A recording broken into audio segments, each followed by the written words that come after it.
Shit. Hey everybody, welcome to the Pritchard Pub. Tonight's guest is Mr. Richard. Welcome. Good to be here. Good to have you. So today we are doing, or I should say tonight, late tonight, we're doing a special episode.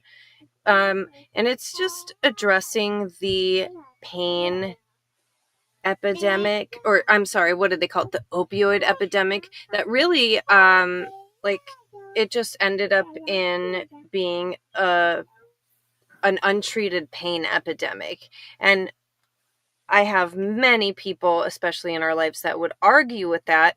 And we are here to inform people. And our friend Richard also, like myself, has intractable pain, but unlike mine as a result of an injury, his is a lifelong condition. And so, Richard, if you want, you can start off by telling us a little bit about yourself and your condition, and then we'll kind of go back and forth with it.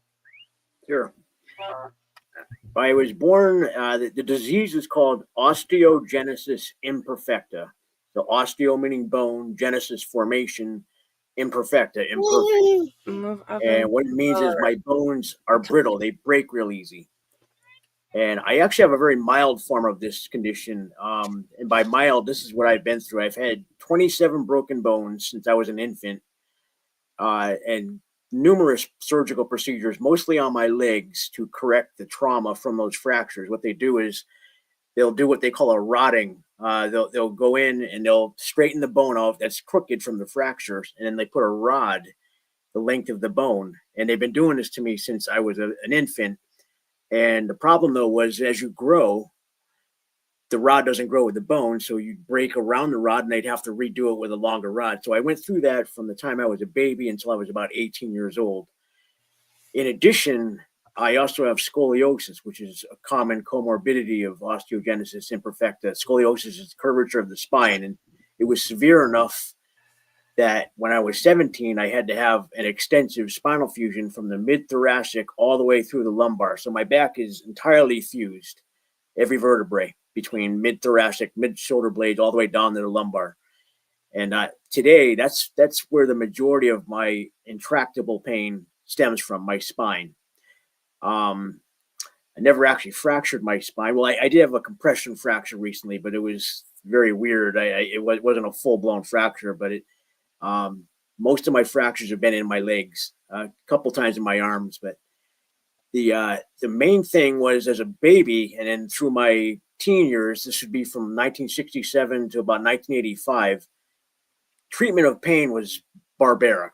They didn't do anything for anybody back then unless you were dying. And post-op, if every time I'd have a surgery, the way they'd treat pain back then was give you injections of a drug called Demerol. That was like the standard pain medication. It's a synthetic opioid, but it's not very good for a lot of reasons. What would happen was the injections would actually become more painful than the actual surgery itself. So there was really bad pain treatment right up until the early to mid 90s, when finally somebody said, hey, we need to address this. And they came together and they came up with what we were talking about earlier, called pain is the fifth vital sign. And starting in the mid 90s, anytime you went to the doctor or the emergency room, they'd ask you about your pain. They'd say, are you in any pain? Can you give it a number, the 0 to 10? And again, it was the fifth vital sign. And this allowed and initiated more liberal opioid prescribing from the mid 90s through the early 2000s. And this is when the drug OxyContin came on the market from a company called Purdue Pharma. And they aggressively marketed the drug. It's pretty obvious that they kind of went overboard with it. And what wound up happening was a lot of people were benefiting from it, but there were also a lot of people who were given the drug that maybe shouldn't have, because it's a very powerful, very specific drug for, different types of and specific types of intractable pain.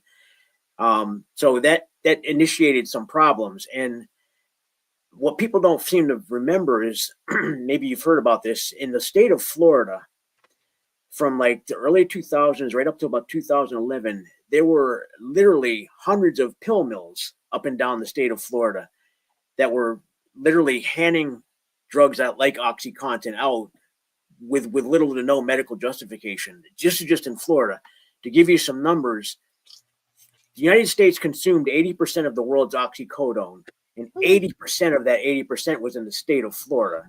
So I didn't know 64% of that. the world's oxycodone was in Florida, coming in the 2000s, like from early 2000 to about 2011 when they finally shut it down. This is the illicit, the primary illicit component of the opioid epidemic. People were literally driving down to Florida to get their pills. They really had no business doing that. But there were, again, across the country, many people like you and I who have legitimate pain that were benefiting from these drugs. And this is where the problem started. It's like we're kind of now stuck in the crosshairs between the people who have the disease of addiction and the people who actually need opioids. And today in 2025, the pendulum has swung so far back in the other direction now that it's getting to be impossible for anybody to get proper pain treatment. So. Yeah, it really is. And I wonder if part of the problem in Florida was, I know there's no tax on Social Security, and that's why a lot of people go there to retire. So I wonder if they were like, oh, well, they'll just think it's all old people or something, or not look into it. Or I wonder, but it had to have been because of the money. And now they're pushing buprenorphine and methadone and things like that. And one of my biggest issues, we can go, list so many off, but one of my biggest issues is how, excuse me, I have a dog hair in my mouth and a dog pushing on my back. What are you doing? Hold on. Come on. So anyway, one of my biggest issues is that pain management clinics are virtually, unless you have an old school or really, really lucky doctor, it's almost 0% chance that you are going to get prescribed an opioid unless you are in pain management, in a pain clinic. And for some reason that I cannot grasp, they treat addiction at pain clinics. Yeah. So by default, of course, they will never admit it. And I've called them out several times, but they by default treat everyone like an addict. And it's just, I get a lot of people that comment, especially the more vocal I am about my opioid use. And it's a legal prescription. I'm in a pain clinic. I have intractable pain, diagnosed by several doctors. But I always get people that are like making comments about it, like, oh, you're an addict, or oh, you need all kinds of, and I'm like, I am not going to let anyone at this point, because I've been down that road. I've had people make me think maybe it did rewire my brain. Maybe I'm not actually in pain. And I've gone off of them. Yeah. I've tried everything from the injections to nerve pain drugs, which they're not nerve pain drugs. They are seizure medications. Yeah. So then you take those, and then when you don't have them, you have seizures. And it's just wild. So they prescribe things like gabapentin and Lyrica. They prescribe it for pain, but it's really off-label. And for those that don't know, off-label simply means... Hold on a second. Shit. I didn't try to do that. What, Andy? Hold on one second.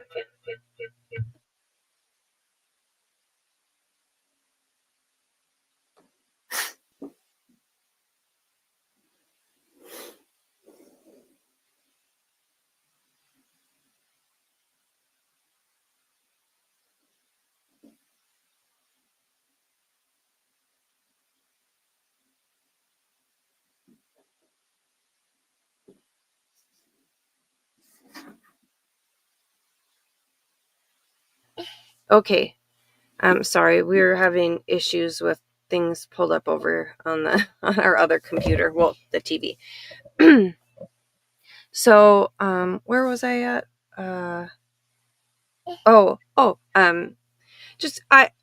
I've tried everything.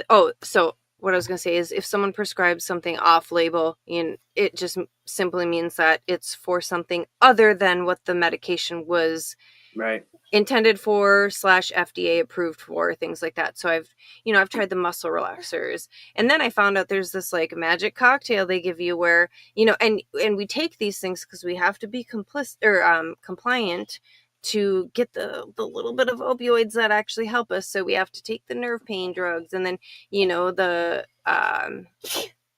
bless you, the muscle relaxers and things like that. And then they quite literally get flagged, or you get flagged, everyone, for giving you that magic cocktail. So it's like, and then they make you get Narcan, and I'm like, I don't need this. No, you need it. That's part of your pain contract. And they like told me, I'm like, okay, I guess I'll take this Narcan. And so, I've had people make me gaslight me into feeling like I must be an addict. And I know I'm not. At this point, there's not a soul on planet Earth that could make me feel shamed or bad or anything about it, because I know me with and without medication, my full agonist opioids, and I go from functioning, working, being a mom, being a wife, cleaning, cooking, whatever, being able to do things, to unable to work, unable to function, miserable. And, to be honest, I'm pretty crabby all the time now when I have to worry about just your pain in general. When you're not on medication, it's so loud. It's the only, well, in my case, it's the only thing I can think about damn near. I can't edit. I can't, watch TV and remember or enjoy it and do the things that, and so it's like we have this constant fear of, when am I going to get kicked out of my pain management clinic because they say I had something or didn't have something in my urine. And there's been so many reports of that. And I'm sure the general public would be like, oh yeah, right, they're lying. They really did have that or didn't have that in their system. And it's actually alarming how much people report those problems with the urine tests. And I mean, there are just so many things we could really go over. So, I mean, feel free to jump in. So this is, because I know all of what I'm about to say. I do know that they called it an opioid epidemic when it was really a heroin epidemic, and it quite literally turned it into a fentanyl epidemic. And now it's like you can see the pain patients that got cut off, and then the overdose deaths, and it's just like, how did we get to this place? They don't want to admit it. They can't admit it because I mean, they would completely undercut their whole premise. I think the level of opioid prescriptions now is less than half of what it was like in 2015 when they started really cutting back. And as you just said, as soon as they did that and didn't offer people any kind of treatment or option for addiction treatment, to the streets. And on the street, it went from heroin to fentanyl. And the bad actors who are simply meeting a demand, it's like blame the cartels and the drug dealers. Well, I mean, I'm not supporting them. They're obviously bad people, but it's like, if the demand wasn't there, they wouldn't be doing this. They'd be, selling something else. So you have to take responsibility at some point. I'm sure. And they won't do it. And it's so frustrating. And you touched upon another thing. They've implemented, it's like finally they did this. This is something they should have had many years ago. It's just this nationwide drug database, which is a good thing if it's used properly. Right. But that's a big if. They they don't do things like that properly. They use it for the wrong reasons and in the wrong way. And they've completely scared the crap out of doctors from prescribing anything more than tiny amounts of opioids, which is absurd. Yeah. You know, Oh, pain is an incredibly individual, unique experience. Every person is different. And the only way to treat, if you're practicing medicine, the only way to treat people is one patient at a time. So, Yep. Yeah. I know they don't get kickbacks. But I still can't find my pink vape. So I got all excited because I found my robe tie. My son loves to carry my robes around and play with them. And so I'm like, how do you always, he'll pull the ties out, and I couldn't find one, but I just found it was like stuck down on the side of the bed. So can you kind of chill him out a little bit? I mean, he's just babbling and whatever, but so they don't get kickbacks for oxycodone anymore, of course. So that, I believe, is another reason that they have no incentive. They literally don't, unless their incentive is to be a compassionate, kind, caring doctor.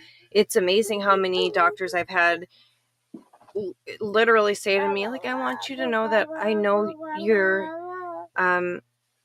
in this pain and you're validated, but I just can't help you. And they say things like, you know how many muscles you have there, and they wrap around and they hold it all together, so now that that's gone, you're going to be in so much pain for the rest of your life, so you're not that old, and you can't just take opioids forever, and then we'll just keep having to raise your tolerance, and yeah. So I've seen every version of fuck you, get out that I can even say, and I've tried. The doctor patient forum is amazing. Claudia, she's the founder. She's amazing. Bev, Brandy, all of them. They have wonderful resources, and they really helped me educate myself so that I could advocate for myself, which is very important. And come on. So the only thing, and it's not even a knock at them. I could never say anything bad about them, but they say to not go to the pain clinics and get prescribed by a primary doctor. But it's impossible. Yeah. It's just so impossible.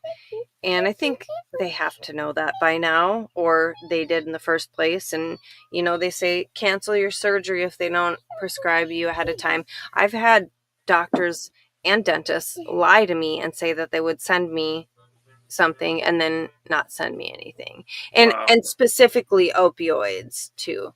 So it's awful. So also about me and my pain, just for those watching, I want to preface by saying I have had many surgeries. Well, I mean, not like countless, but I've had a good handful of surgeries, and after surgeries, I have managed it with Advil only and not taken opioids. I've had Vicodin and or Percocet, or not at the same time, or Percocet, and I've only taken one, maybe two, just to sleep the first night or two, and I didn't become addicted. Okay, after, I think it was my ankle surgery, I took not even half of the 12 I got, but I took around half. Did get addicted.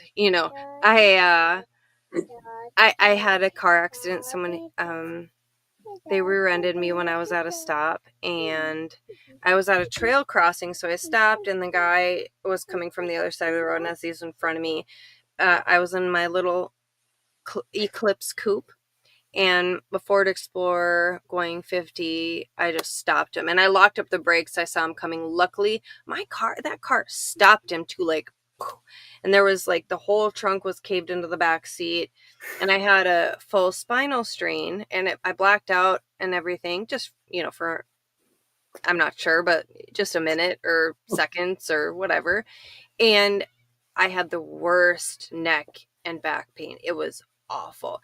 and I was able to manage it with cannabis. Yay! Awesome. But when I fell down my stairs, I slipped and fell. I was running to take my dog outside, and I put on socks I hadn't worn before. So as I ran down the carpeted stairs, the top was tile though, so you have that metal edge connecting. And I fell, and I landed on my tailbone, and I dislocated it at a photo of it at a 90-degree angle pointing forward in my body. So that was the start of my intractable pain. I will show you right here, my x-ray right here. Ignore my poop. It's a little hard to poop when your tailbone is... Wow. So that's hideous. I know. And it's such a brutal surgery, and they do everything they can to avoid giving it. That's why it's so rare. And, and there's so many people that have lasting pain and problems that they make you do some crazy shit before they will remove it. I had to have epidural injections, and I had to have weekly manual adjustments, which is paying because insurance doesn't want to cover that most of the time. So you find one of the only couple specialists in your state that does it, and they put a few fingers up. You lay on your stomach. By the way, in other countries, I've heard that they sedate you before doing it, or even put you to sleep, put you under. But I was fully awake, and they have you lay on your stomach. They put fingers up your rectum and yank it back. So having that done, and they make you do this for at least a year before they will take it out. Like a year? Yeah, to make sure it won't stay back. So, crazy. Yeah. And the whole time it felt like there was literally like a knife up my, and I couldn't sit. It was hell. And, it's funny because I look back when I see it come up on my Facebook memories, and I'm like, you fucking idiot. But I made a post talking about how I'm confident I'll be 100% pain-free after my surgery. And I'm not. But it was because my surgeon, he was talking about how I'm still young enough, and I'm really skinny, so it'll be easier, and all these things. And I historically have healed good from surgeries, so a little bit cocky, but yeah, I do have SI. So I've had like SI facet joint injections. I've gone through a lot of stuff, and I have a bad L5S1 disc, which is actually I've had that since before this, and I was looking into getting surgery for it. And I'm still trying to battle because now that I'm stuck in pain clinics, they're telling me I don't need surgery. I just need injections or a pain pump or a spinal cord stimulator. And it's quite literally fucking disgusting. Yeah.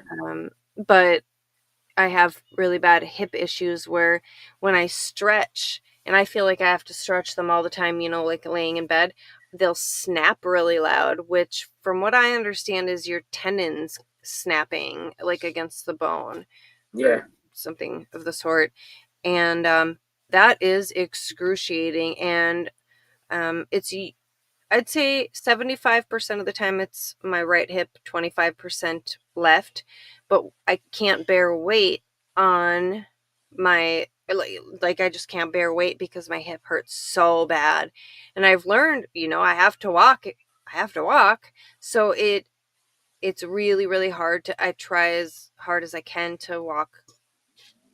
I go really slow and kind of waddle, and it's definitely noticeable to people. I try really hard for it not to be, but there are times where I quite literally can't, and I have to like move around and figure it out, and it's just I Wow. actually have to like suffer through the pain, and I don't, it's and sleeping sucks because anytime I sit or sleep, especially if I'm like sitting and back a little bit, my tailbone area hurts so incredibly bad. And if you've ever slept with your ear folded and then as when you're coming off of it, that pain, it's Yeah. like that times a million. But so I can't lay on my back because of my back and my tailbone area. And then if I lay on my sides, my hips hurt. So I can't remember the last time I slept consecutively through the night. And my pain medication, I only have instant release. And when I asked, because I have a high metabolism, so 2 to 4 hours is max how long it lasts. And then so when I asked for an extended release to try, they told me absolutely not, no way, but we'll give you methadone. And that shit does not work. It makes me tired and crabby. And when I brought that up, and how I'm like, well, it makes me really irritable and I can't have that because I have a toddler. One doctor told, because I can never see the same doctor at my clinic, one doctor told me, that's not an SNRI. Yes, it is. No, it's not. Yes, it is. And then she ended up telling me, well, it doesn't affect your serotonin. Okay. Hey. And then another doctor told me, no, because I said, I can't be irritable like this. I have a toddler. Your toddler is what's irritating you. And that's normal. He's at that age. Okay.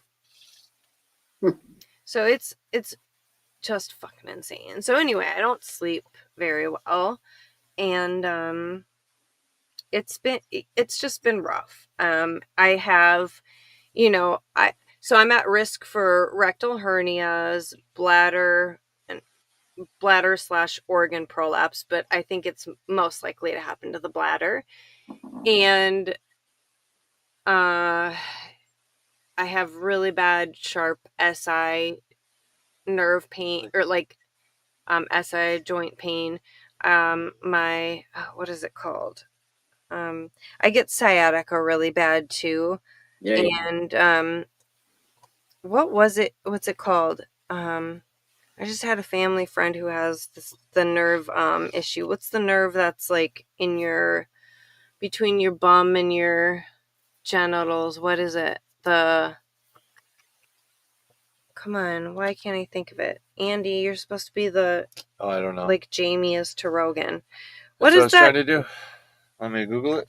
I told you could. Nerve between bum and No, I'm already doing gooch it. nerve. It's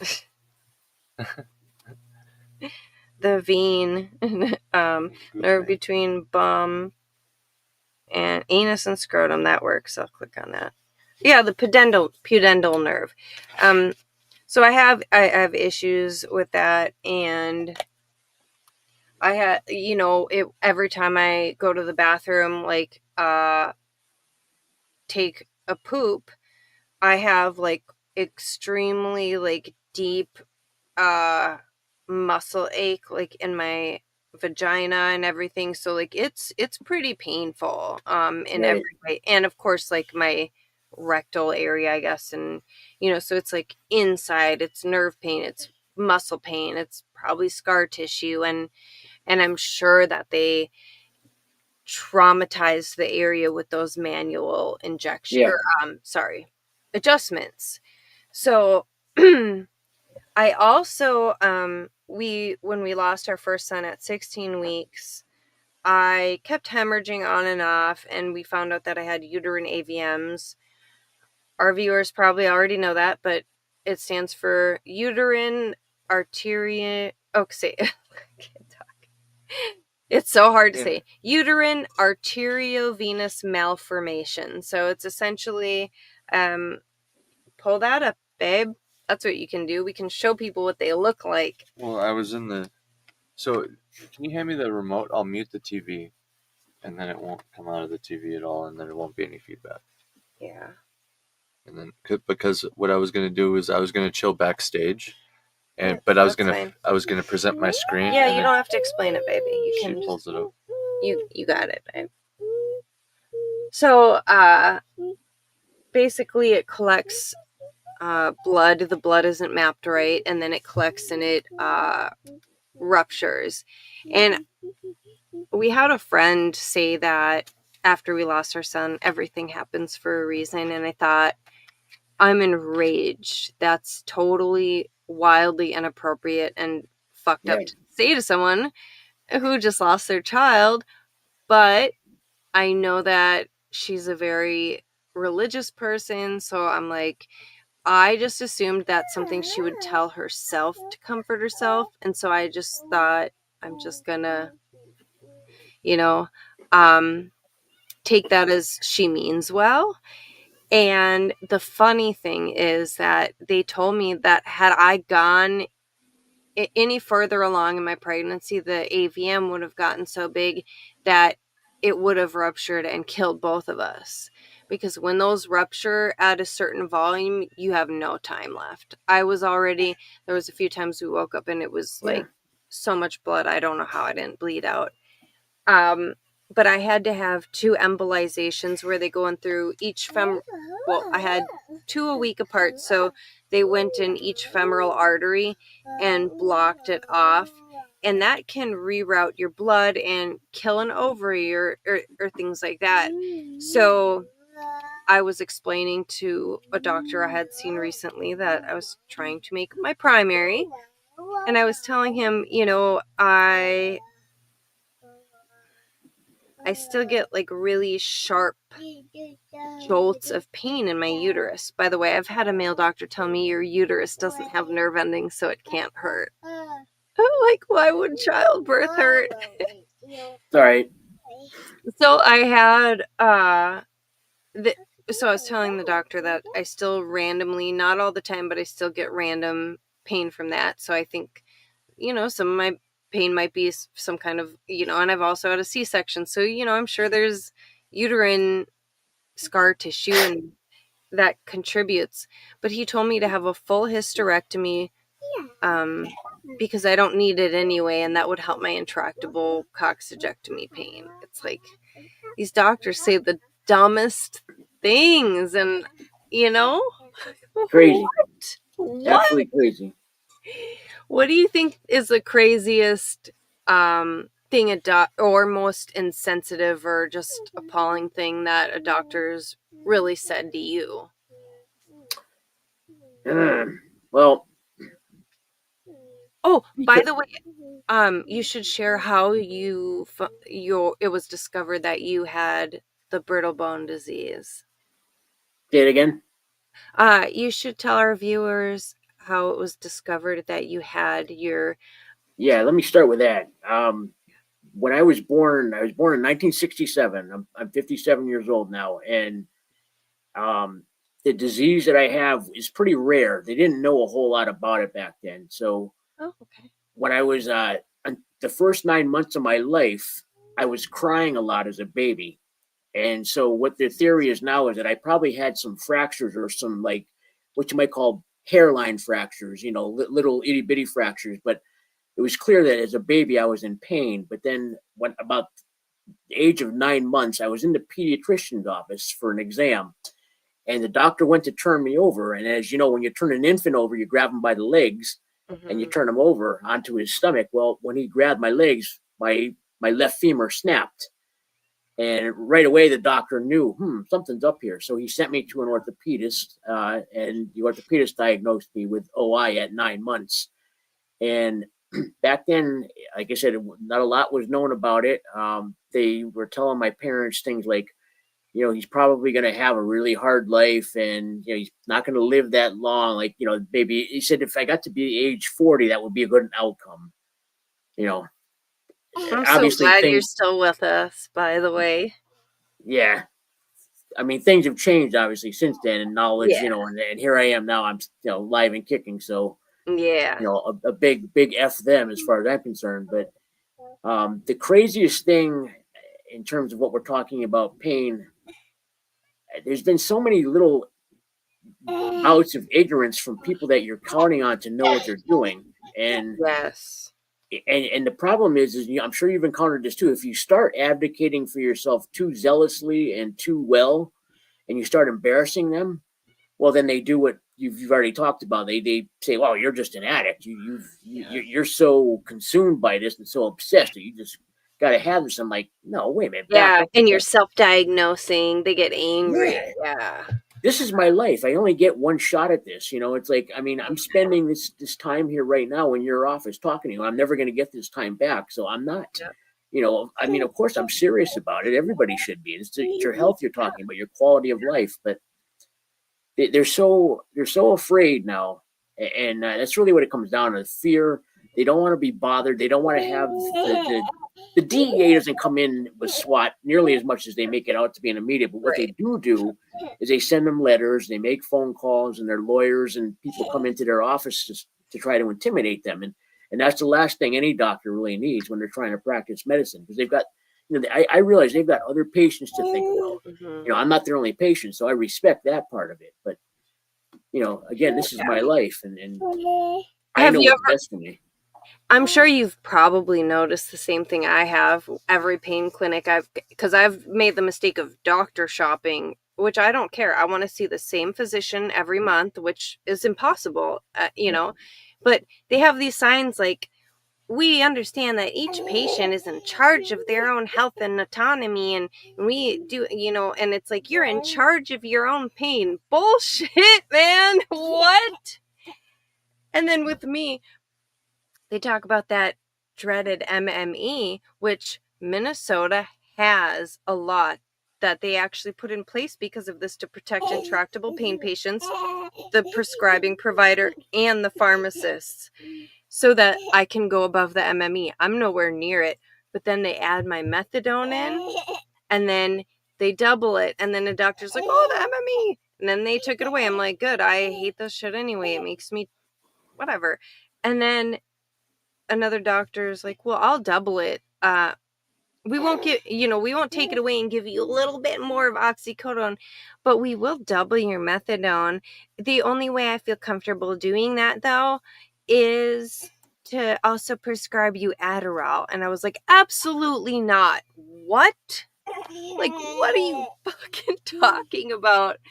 So, the MME isn't as big and scary as they really make it out to be. So it's actually quite disgusting. So, honey, the uterine AVM. Here, talk to him for a little bit too.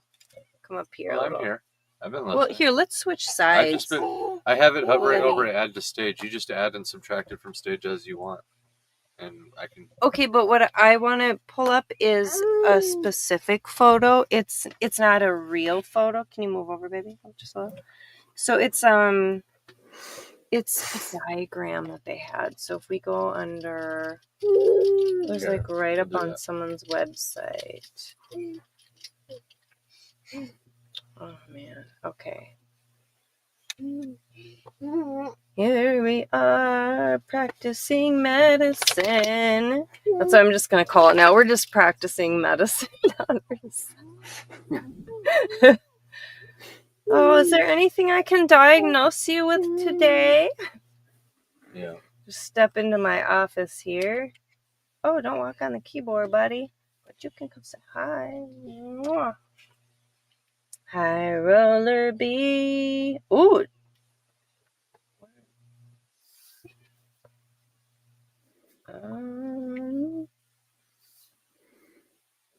So it's like, even when they showed me this stuff, here. Oh, let's do this. Wrong. Oh, wrong one. I'm typing on the wrong. Jesus, Rolo. These fucking animals right now.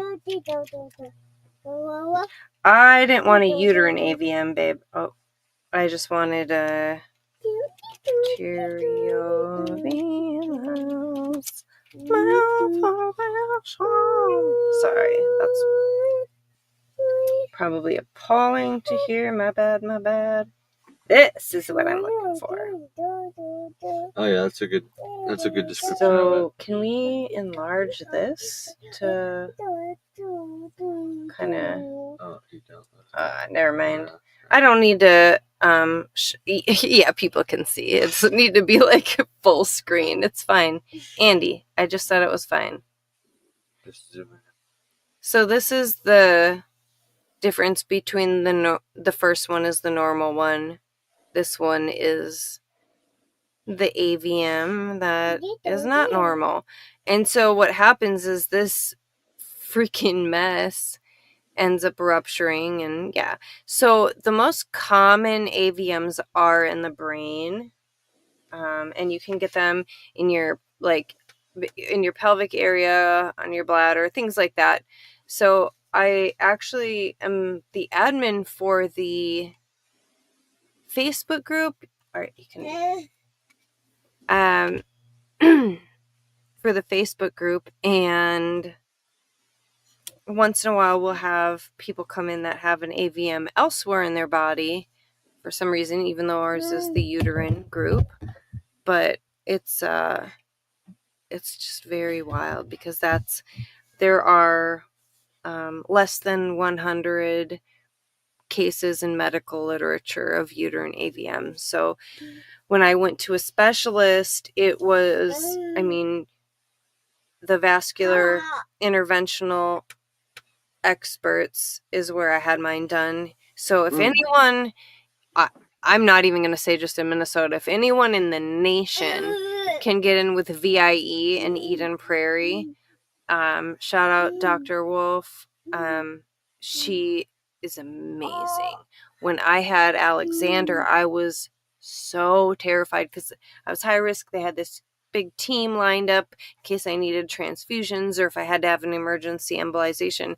And I basically sort of begged them to let me call them and try to arrange that if I needed an emergency, since I was induced also the scheduled induction. I'm like, can we try to work it out so if I need an emergency one they can do it? And they told me no, and I was terrified because if they put like those particles can, instead of going in the AVM, they can travel and go into your heart or places that they shouldn't be in it. I was so terrified, but they did an excellent job. Dr. Wolf and Dr. Cumming, maybe it's just Cumming, but they were amazing. And I highly, highly recommend if anyone needs an embolization to go there. And luckily, uterine fibroids exist, and it's the same procedure. So, not lucky for anyone that has uterine fibroids, of course. That's terrible. I'm so sorry. But because those are more common, they can get a little practice. But uterine fibroids? Yep, it's the same procedure to kill those off. And my doctor, I know she was doing so much research, and the way they just covered their bases. They really wanted to know more about it. They contacted a lot of people, different, I think, universities around the country, and they read up on the literature that was available, and they really, really did so good. I owe everything to them. And that was because I wanted to preserve my fertility too, because the first line of treatment is to just have a hysterectomy. But since I wanted to try to preserve my fertility, I was very fortunate to do that and have no blood mapping issues. I didn't have to deal with an organ slowly dying because of it or fast, but yeah, so it was wonderful to be able to do that. And I did not have any issues with Xander. So after I had him, it was I just healed up and got to have baby time, and I'm really fortunate for that. So they definitely gave me my baby as far as I'm concerned. So that was a little off track from the pain, but I did want to show everyone what that looked like so they kind of had that mental image. and you're blurred out. Oh, sorry. It's okay. You don't matter. Just kidding. So, I also want to talk about how there was a video clip I was watching recently where Candace Owens is talking to Michaela. I'm not sure her last name, but I'll just say Peterson because it's Jordan Peterson's daughter. And Candace brought up how her dad, Jordan Peterson, was an addict when he was open about benzodiazepine use. Yeah. And Candace, they got into a little quarrel about it because Candace Owens, I used to like hate her because I just thought her attitude was ugly. But once I listened to the things she was saying, I'm like, yeah, I kind of like her. And now as much as I want to like her, I have such a disgusting taste in my mouth because she said that addicts and if you have a dependency on a drug, that you are an addict, and that is absolutely so far from the truth. Just Right. because you take a medication regularly, to where if you stop taking it, your body has withdrawals. Yeah. That does not mean that you would. That's just physical dependence. It's not addiction. Yeah, that doesn't mean you would. Like you wouldn't say kill a your mom. diabetic is, you wouldn't say a diabetic is addicted to insulin. They're dependent on it, and if they don't take it, they get sick. So exactly, and it's like, like there's addicts that would literally like kill their moms to get a high. So addiction where people will act uncharacteristic to their sober selves and do all of these things. But I will say that for whatever reason they have been trying really hard to turn, not even just accusing or treating pain patients like addicts, but they are like actively trying to get them to be addicts by, oh, you're buying street drugs.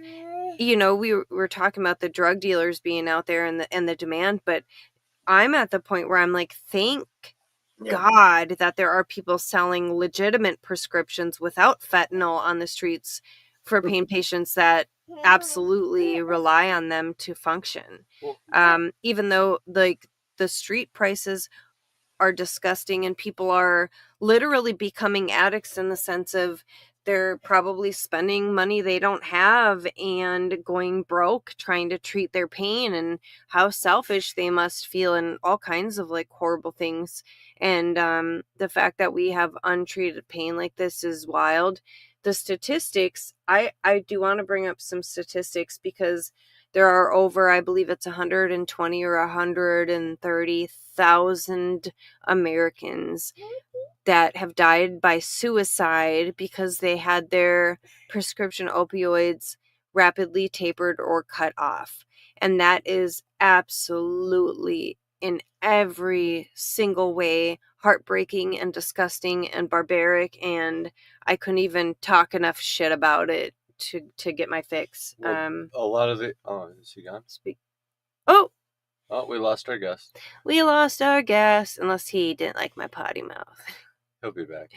Yeah, they always come back. But yeah, there's a whole bunch of procedures. There's a whole bunch of... Unless I made him mad somehow. I hope not. I don't think you did. I don't think I did. Did I? Did I make you mad? I don't think you did. There's a whole bunch of procedures that they force disabled people to undergo, right? And a lot of the procedures are not even FDA approved.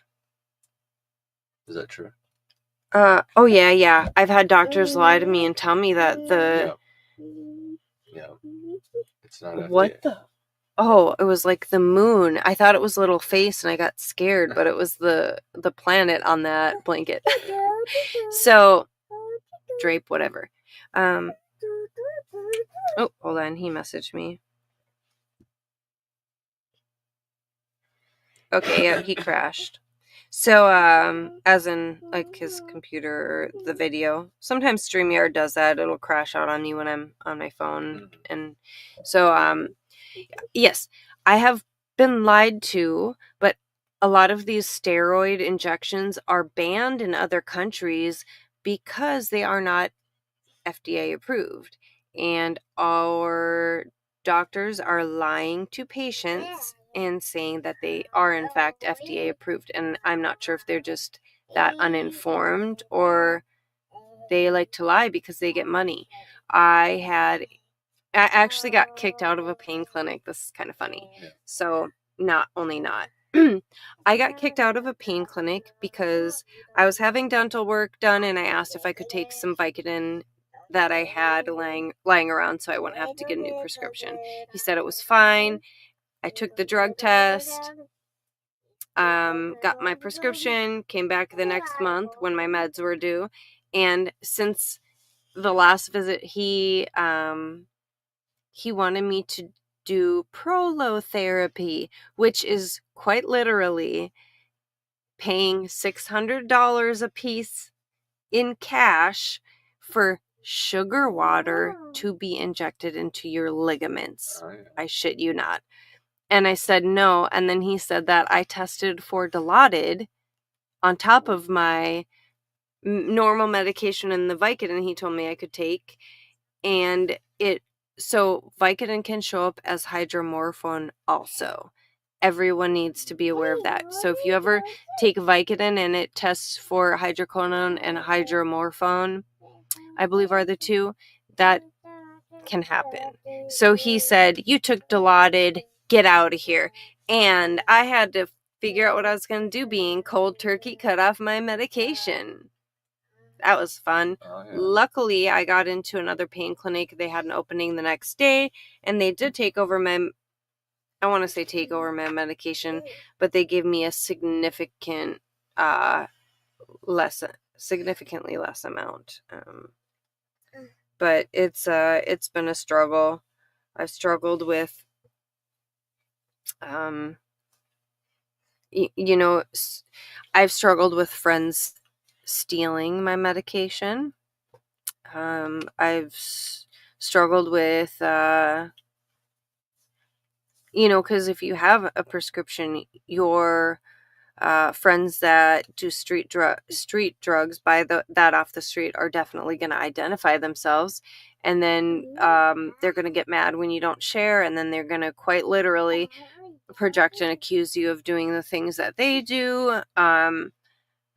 It's wild. I've met some nasty people when I met that addict in people, and I feel like pain patients can absolutely tell the difference between people that actually need it and don't in ways. I mean, I feel like that's a really bad thing to say, like, oh, you look like you're drug seeking, but I mean, really, the way, because here's the thing, even if I didn't get a legal prescription and say I was buying it off the street, like, I wouldn't saw Andy's leg off so he could go get me some. And I know people that would literally do that, or have known people that would do that. And I also want to say thank you, Andy. Can you come up here a little more so you're clear? You're such a fucking douchebag, man. I'm trying to thank you, and you just make me want to slap you. No. I do want to say thank you because I have also met people that are in pain, and their partners treat them and call them, like, not just treat them like, but call them a junkie and threaten them and all kinds of things, because people are so uninformed about all of this. And my husband is my biggest supporter. He obviously has seen me on and off and knows that I need them to function, and it's okay. Like, I am totally okay admitting that. I hate it. I even get side effects. Like, I don't get fucking, I wish I got euphoria. And even if people did, who gives a shit? What's wrong with feeling good, But I don't get that. I get like sensory sensitivity. So, you know, like the baby in the background and the TV on and like music going and the dog chewing on the bone, like I'd be like, it drives me crazy now. I'm a lot more sensitive to that stuff, and I get tinnitus. And I also worked at an asphalt plant for several years, so I think, and I couldn't wear earplugs or anything because I had to run the CB radio, the phone, all kinds of things, so I had to hear. So that might play a role in it, but I do get like the weird auditory things from that.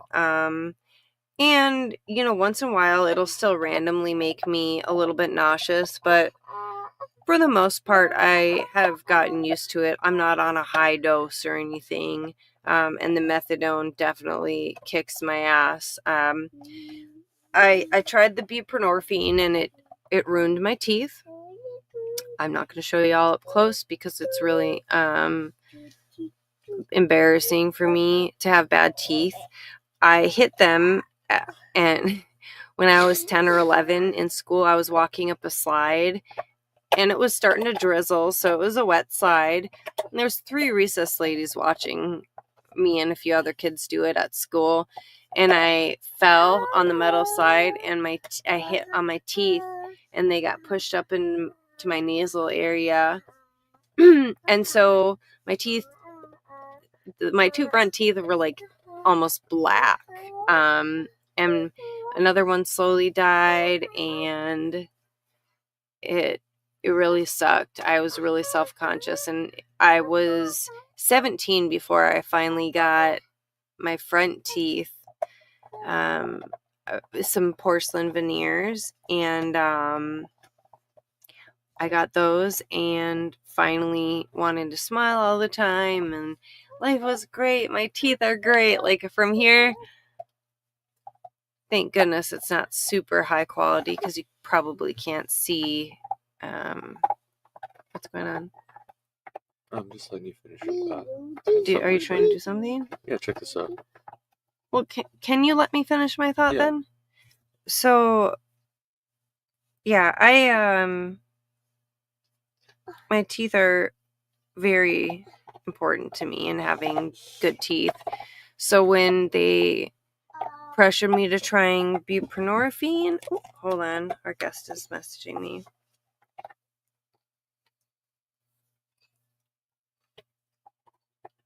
I can show people. Hey, stop, please. Our guest is not coming back. We're gonna actually do a 2-part next week, so we will finish this up, and then I'm gonna have more things prepared. Since today, I was actually trying to prepare things for Andy to just boom, boom, boom, pull up and things like that. So we'll have a more structured one next week. So thank you, Pritchard, for coming on the show, even though you're not on. I don't know if you're still tuned in, but very much appreciated your presence and can't wait to pick it up with you next week. So anyway, the pain clinic that I was with at the time wanted me to try the buprenorphine because that's what they're pushing on everyone. So I got the tablets and I got really rapid heart rate. I also got arrhythmia, and I got just killer migraines. But worst of all, they told me that my teeth would be fine as long as I rinsed with water after taking them and brushed regularly. And I brushed after every tablet, and my teeth immediately started rotting. At the gum line, my gums they still bleed, and they're continuing to rot too. So I actually had inquired about the Suboxone dental decay lawsuit, and they told me I didn't qualify, and I actually got a phone call today, and they asked me a little bit more about it. Sorry, I'm like, is my makeup uneven? And they think I qualify now, so I'm going to get my records and everything for them. So I'm praying that I can get on that lawsuit because I can't afford to get my teeth fixed. And it's really upsetting because I know I'm not alone, but pain patients, like, this works for me, but like, it just shows that we are willing to try literally anything and everything. It's not just for being compliant. Like, if there's something you think will work better, I'm all for it. But it unfortunately hasn't thus far. And so next week, we're going to talk about the new drug that they FDA approved, the new painkiller. I'll save that for next week. Oh, yeah. But, so I, of course, tried it. I will try anything. So I tried the buprenorphine. Since I had an issue with the tablets, they had me stop taking that, and I agreed to try the patch. And so I think I was a few months on the tablet, a few months on the patch, total of around 6 months, and it didn't work. And I thought it was going to be really hard to get back on my oxycodone because of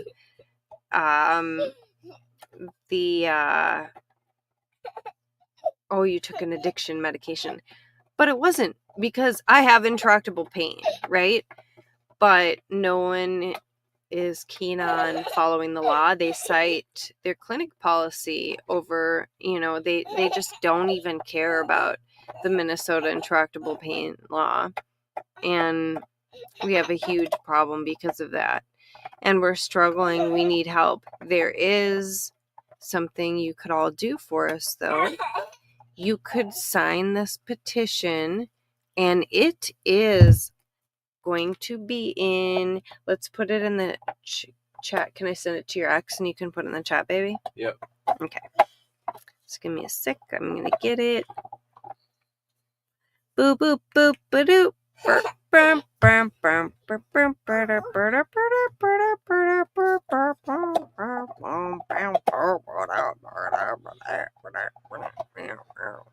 So sorry you have to hear this, everyone. Okay, where is this? It was right up here too, so I'm really confused. I'm getting annoyed because it was seriously right here today. Oh, here we go. Okay. I'm getting it done. I'm gonna sing like the fucking cringiest shit you'll ever hear. Whose name are we? Oh, yours? Are we on your ex? Yeah. Right here. Yeah. Oh, that's right. Okay, perfect. So, right here, it's the policies for people. It is the thing that RFK will be hopefully reviewing. And I am really frustrated that there are only 2,869 votes. We've voted. Yes, you have to give your email and name or whatever, but people are denying. We haven't gotten into that either. People are denying children and elderly patients. I got into palliative care, and they are not prescribing opioids. They're sending everyone to the pain clinics. It's not okay. People on palliative care, hospice, surgeries, children, animals. By the way, if your loved one or animal are getting gabapentin, it's not helping. More than likely not helping their pain. They are just being sedated. It's linked to early dementia. I can take Lyrica, and I have issues with getting numbness all over my body and pins and needles. It's so frustrating and really hard to deal with. But when I take gabapentin, I get migraine with aura or ocular migraines. So I see these crazy geometric rainbow patterns, and it sneaks in and then takes over my whole vision. I'd say about 40% of the time I get aphasia, meaning I cannot make out words no matter how much I know what I want to say. I can't make out words. And that lasts for about 10 to 30 minutes. And then after and I'll get like a numbness in my tongue and face where it all goes numb. And then after that all subsides, I get the worst migraine ever. But this is some serious shit that we are being dished out because of simply being in pain. We already have a hard enough time because of our pain. It's only humane and the right thing to do to allow us a functioning life. And with all that said, you all know kind of what's going on, why I have intractable pain. Oh, and even touch on I had stage 3 Lyme disease, and I took Cipro, which has a black label warning, and it like blows out your tendons. People have died from it too. So since I had that, I have, especially in the rain, I get really sore joints and tendons. But and I didn't need opioids for that. I still just toughed it out, But at some point, when you're in enough pain and your medical cannabis doesn't work, and the only way you can live a functioning life or functionable life, I don't even know right now, and pick up your son and do everything you need to do. If you need opioids to live a good life, don't let people say, they're not a long-term solution. It shouldn't be taken long-term. Don't let people keep gaslighting you. Please educate and advocate for yourself. These episodes are meant to help that. I'm sorry they're, tonight was all over the place, but I really, really, really want everyone to know that you're not alone. We're all going through it. Even if we have solid, intractable pain diagnoses and we have state laws protecting us, they still won't help. And if they do, it's very little. Like Richard and I, we get very little. And we really need it. And we have all of the evidence. Like, no one's denying that we have this pain. And they still don't want to help us. Not with enough. Because God forbid our pain's below an 8. So next week, we're going to have Richard back. We're going to have more. We're going to go through more sources, graphs, a couple videos of Claudia's probably from the doctor-patient forum. And my husband, please come in here. I thought I was not blurry. You've been blurry the whole time, basically. But we're also going to hear more from Andy next week on the whole perspective of helpless spectator. That's what it is. But also biggest supporter. Because we really want people like me to have partners like him, whether it's a mom, dad, sister, best friend, or spouse, because I'm confident I would have checked out before now if I didn't have Andy. And it's sad, but it's true. Because I would have everyone else trying to still gaslight me into thinking I'm an addict, because I function so much like a night and day difference when I have my pain treated with opioids. And it's so important to me that I've had his support. So the whole point of starting our channel, Pritchard Pub, in the first place was to be not gatekeepers, besides sickos. We want to give everyone a chance. We don't want to be like, oh, you don't write that book, we're not going to accept you. So it's not even just for independent creators, but also in general, we wanted to contribute to healthy culture. We're very pro-family, and we're also laid back, and we also like to have fun and joke around and laugh at things. And, so we just want to have a better culture. There's a lot of misconceptions that white people or Americans don't have culture or have bad culture, and that's simply not true. We have some of the most amazing culture, actually.